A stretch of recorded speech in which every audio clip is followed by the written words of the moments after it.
Alors, bonjour tout le monde, j'espère que vous portez toujours très bien. Donc, je vous reviens ce matin avec une nouvelle vidéo.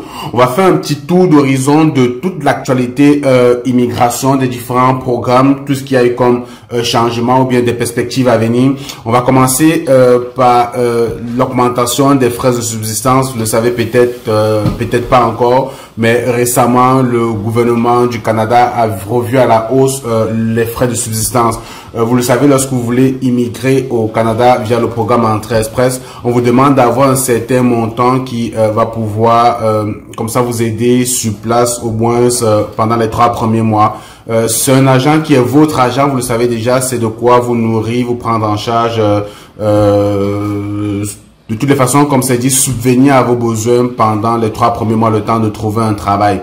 Donc, ce montant-là a été revu à la hausse et puis, naturellement, lorsque vous faites une déclaration dans le bassin Entrée Express, lorsque vous remplissez votre profil pour entrer dans le bassin, si vous ne déclarez pas les vrais montants, c'est-à-dire les montants actuels, il y a de fortes chances que votre dossier ne soit pas soumis dans le bassin. Donc, depuis quelque temps, il y a des gens qui m'écrivent en privé parce qu'ils n'arrivent pas à entrer dans le bassin. Et lorsque je consulte le profil, je me rends compte que en général, c'est parce qu'ils n'ont pas déclaré les bons montants, ils n'ont pas déclaré les montants à jour. Donc, il y a des personnes qui se fient encore à ma dernière vidéo, la vidéo où je faisais en fait de résumé des moyens de subsistance. Et puis, il faut simplement dire que ces montants ne sont plus à jour. Il est important dès aujourd'hui de faire avec les nouveaux montants. Donc, je vais vous partager le lien, je vais vous montrer en vidéo comment aller vérifier en fait ces montants en fonction de la taille de votre famille, du nombre de personnes qu'il y a dans votre dossier pour savoir exactement quel montant vous voulez déclarer. Et de même aussi pour des personnes qui sont déjà dans le bassin, faites attention, il y a de fortes chances que vos dossiers soient clôturés, fermés parce que les montants que vous aviez déclarés il y a 2, 3, 4 mois par cela ne soient plus à jour. Donc, il faut absolument actualiser votre profil avec les nouveaux montants, avec les nouveaux montants de subsistance, sinon il y a de fortes chances que vous soyez sorti, qu'on vous retire du bassin. C'est la même chose pour les tests de langue parce qu'il y a des fois des personnes qui me contactent parce qu'ils ne parviennent pas à entrer dans le bassin et lorsqu'on regarde, des fois on se rend compte que c'est parce que ils n'ont pas les notes requises. Ok, vous savez, pour être admissible à l'entrée express pour vos tests de langue, que ce soit le français ou l'anglais, il faut avoir pour votre test de langue principal au moins un score NCLC de 7. Ok, j'ai une vidéo sur ma chaîne que j'ai appelée correspondance test de langue niveau score NCLC qui vous permet en fait vous-même d'aller vérifier si les scores que vous aviez sur vos résultats de langue correspondent en fait au NCLC minimum qui est de 7 requis. Donc, il faut avoir vraiment 7 à toutes les épreuves. Si vous avez moins de 7 à une épreuve, malheureusement, vous devez repasser tout le test de langue. Il y a des gens, des fois, qui ont des B1. Sachez que si vous avez un B1 d'office, vous devez recommencer tout l'examen de français ou d'anglais. Ok. Si vous avez un B2, ça dépend parce qu'il y a des B2 faibles, il y a des B2 forts. On peut dire à partir du B2 intermédiaire. Donc, si vous avez un B2, faites attention. Vérifiez si c'est un B2 faible ou un B2 fort. Si c'est un B2 fort, oui, vous pourrez entrer dans le bassin. Maintenant, si vous avez des C1, c'est sûr que si vous avez des C1 partout, c'est sûr que vous avez des notes supérieures au NCLC 7. Donc, de toutes les façons, l'objectif, c'est de valider que votre score NCLC est supérieur à 7. Et dans une vidéo, je vais vous montrer tout à l'heure la vidéo. Donc, c'est cette vidéo, si vous la regardez, donc ça, c'est la vidéo dans laquelle je parle du score NCLC. Qui va vous permettre en fait de faire cette correspondance là. Donc, une fois ceci dit, on va aller tout de suite sur mon ordinateur. Je vais vous partager d'autres actualités également sur l'immigration au Québec et également sur les projets à venir au Nouveau-Brunswick avec une grosse campagne de recrutement à venir. Donc, la suite se passe sur mon PC.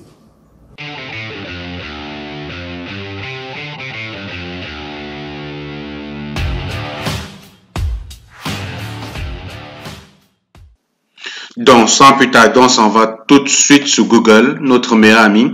L'objectif pour moi, c'est vraiment de vous montrer, comme d'habitude, comment faire des recherches par vous-même. Il est très important de savoir faire des recherches dans cette procédure, surtout lorsque vous voulez avancer dans vos démarches de façon personnelle, sans intermédiaire. C'est important de savoir fouiller, d'aller lire, parce que vous l'auriez certainement compris, tout est renseigné sur les sites des différents organismes et des sites internet des différentes provinces. Il faut juste prendre le temps de lire et puis avec ça, vous serez à même d'avancer dans vos procédures. Il y a des gens qui se contentent simplement de mes vidéos. C'est vrai, mes vidéos, c'est un pas. Le but étant pour moi de vous rendre autonome. Donc, allez toujours chercher l'information à jour. Des personnes qui ont regardé ma vidéo de 2017 où je parlais des moyens de subsistance utilisent encore ces moyens de subsistance là pour déclarer leur fonds dans le bassin Entrée Express. Pourtant, ça se peut que beaucoup de choses aient changé. Donc, chaque fois, avant de faire des déclarations, avant de mettre des informations, prenez quelques minutes pour aller vérifier si l'information est à jour et d'actualité. Juste pour faire une parenthèse, il y a également des gens qui m'écrivent encore pour me demander est-ce que le programme pilote est encore à jour? Est-ce qu'on peut encore faire le programme pilote? Les amis, moi j'ai fait mon devoir de vous faire découvrir le programme pilote, de le mettre à votre disponibilité. Maintenant, si vous voulez vous engager dans la procédure, faites une petite recherche sur Google. Allez voir si le programme pilote est encore disponible. Moi, lorsque j'ai fait cette vidéo, moi je suis déjà au Canada, j'ai déjà émigré, donc je n'ai aucun intérêt à tous les jours aller regarder l'actualité des informations. Non, je ne le fais pas vraiment de façon quotidienne parce que comme vous le savez, ce que je fais comme vidéo n'est pas un emploi pour moi. Donc c'est vraiment du bénévolat que je le fais. Je fais pour vous aider. Le but, comme je dis toujours, étant de permettre un maximum de personnes qui n'ont pas les moyens de payer des consultants ou des experts en immigration de se débrouiller par eux-mêmes. Donc, dans cet exercice, ça demande que vous ayez une certaine autonomie, que vous soyez capable vous-même d'aller faire certaines recherches. Donc, c'est important. Si vous avez vu le programme pilote, j'ai en parlé, ça fait 1 an ou 2 ans, vous tombez dessus.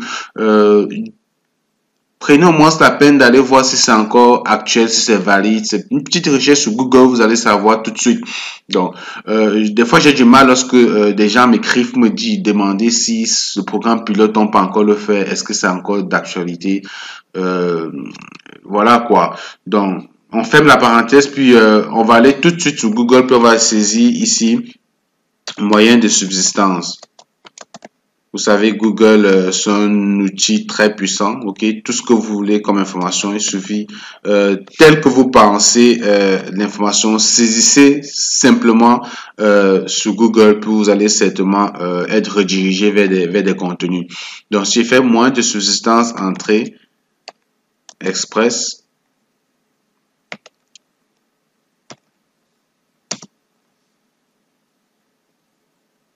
vous voyez, ici j'ai un lien, preuve de fonds de subsistance, Entrée Express. Donc, je vais cliquer dessus.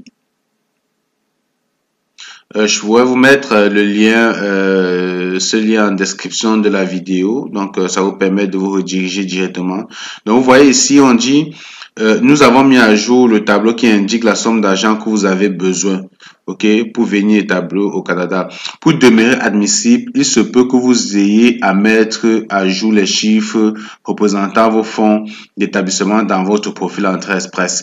Donc ça, c'est ce que je disais tantôt. Pour des personnes qui sont déjà dans le bassin, qui ont déjà un profil Entrée Express, vous avez besoin de mettre à jour votre profil dans le bassin si vous voulez que votre profil reste ouvert. Ok, sinon il y a de fortes chances que votre profil soit fermé.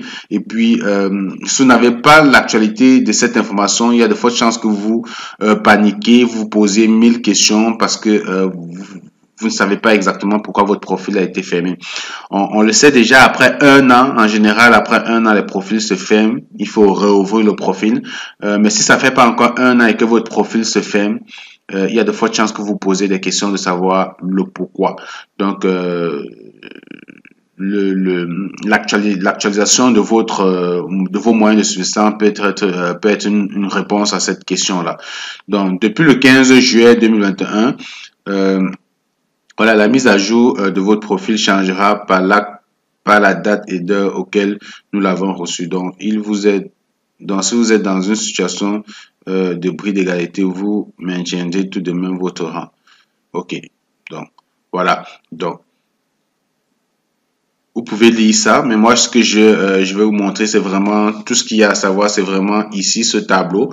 Ça, c'est le tableau qui récapitule en fait le montant que vous avez besoin de déclarer, bien sûr en dollars canadiens. Après, vous allez faire les conversions en votre monnaie locale pour savoir combien ça représente.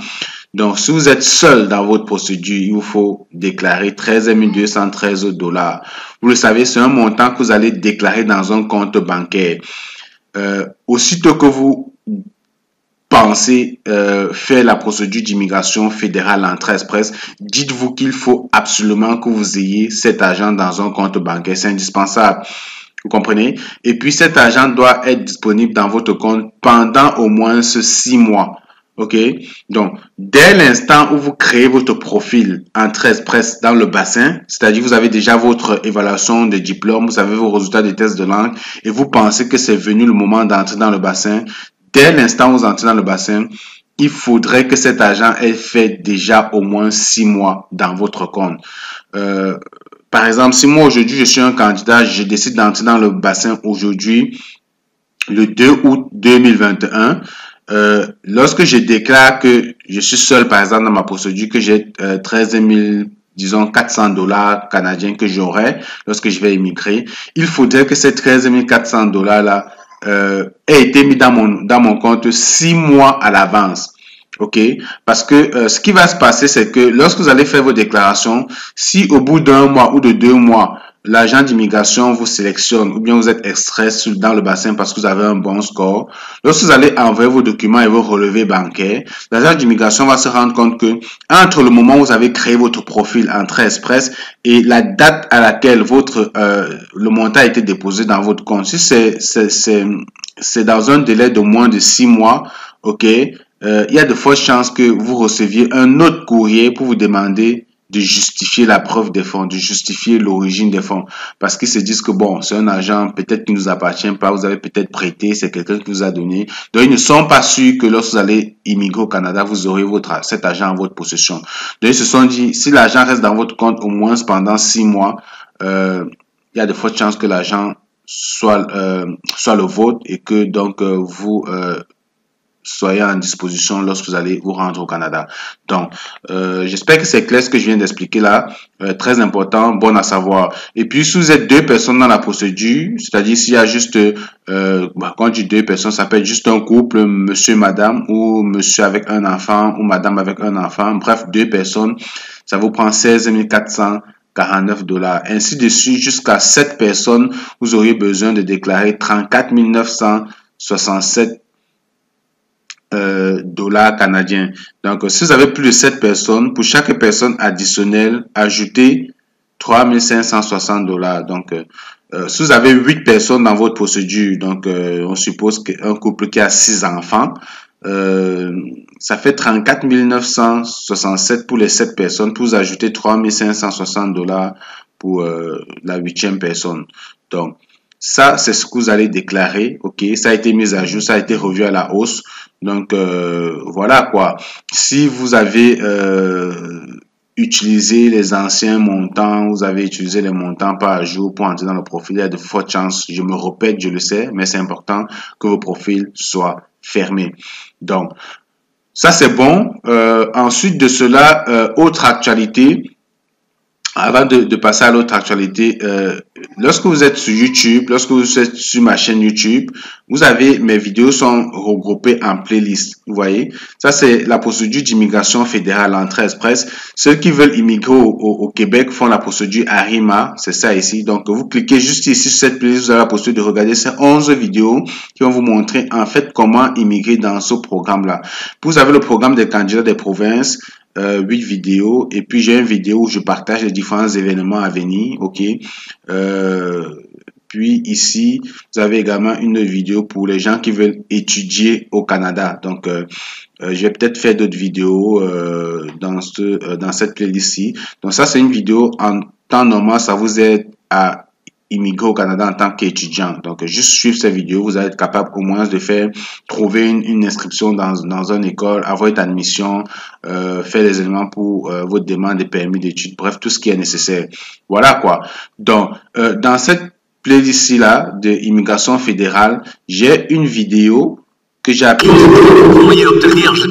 J'ai une vidéo que j'ai appelée ici, correspondance, c'est ça. Correspondance résultat, ok, test de langue et niveau NCLC.